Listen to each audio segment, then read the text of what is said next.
According to the Carsey Institute, over 1 in 10 families in New Hampshire are food insecure, the condition where access to food is limited by lack of money and other resources. The two key indicators of food insecurity are living below the federal poverty level and the distance to travel for food sources. Most towns and cities at high risk for food insecurity in New Hampshire are located in the northern and western parts of the state.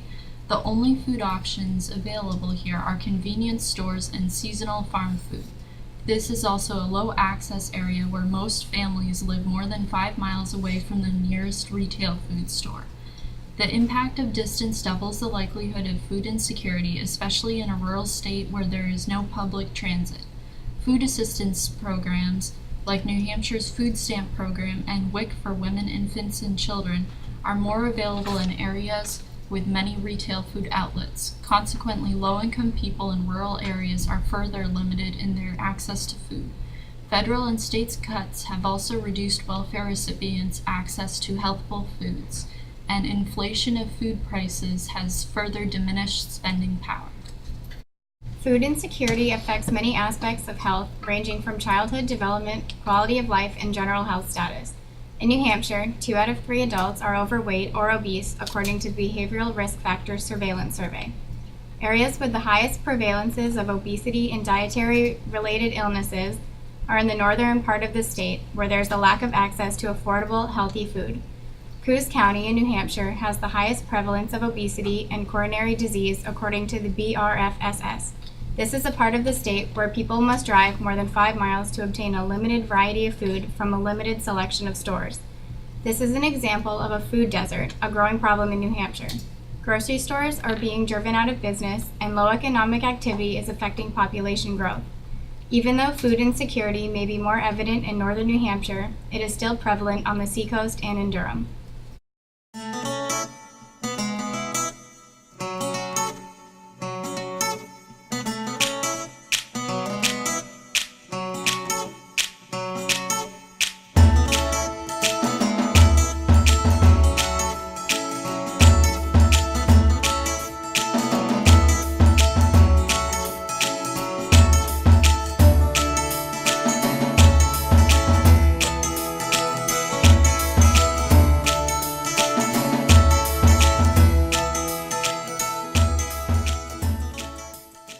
So the Cornucopia Food Pantry is a part of the Ways Meat Center, and it started in 1997, and we created it to really try to address the folks in the UNH community who weren't being served by a food pantry at all.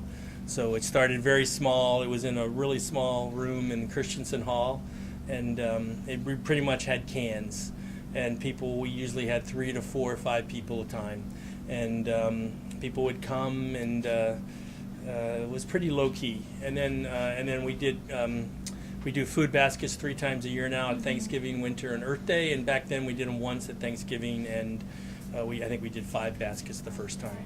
So over time, we moved it over here about 5 years ago because we had more space.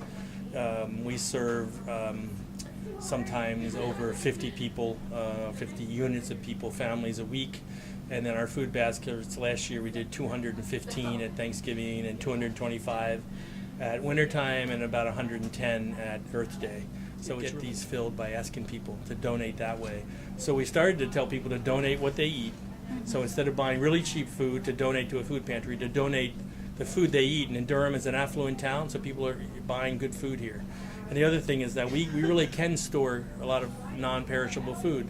So we've started to ask people to donate that way, and we've also started to make connections with local farms and people who garden.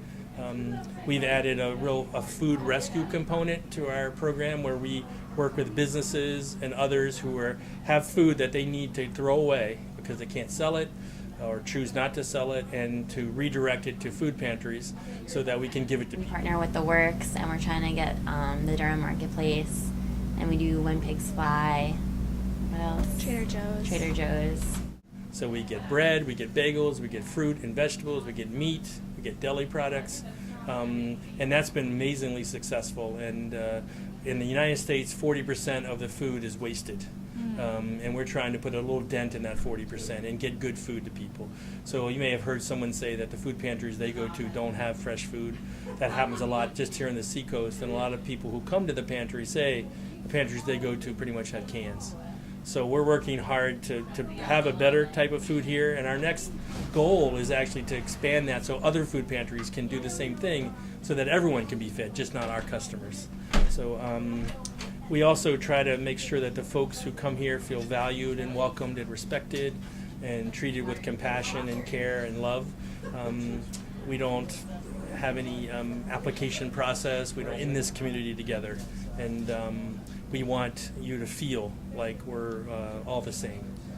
And right now you may need to ask for food, but it could be any one of us who might be needing food the next week.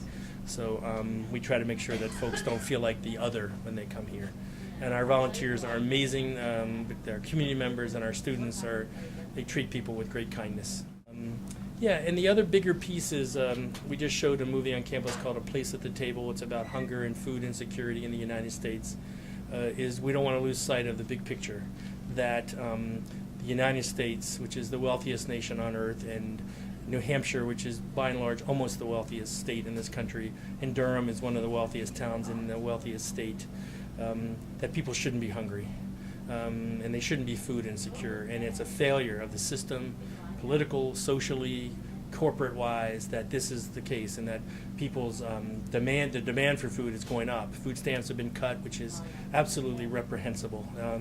And folks who didn't have much already have less this week than they did 2 weeks ago.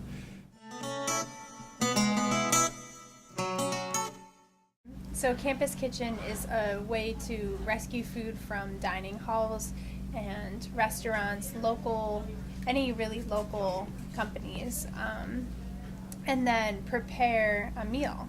So students could be involved, and hopefully it would be a student organization.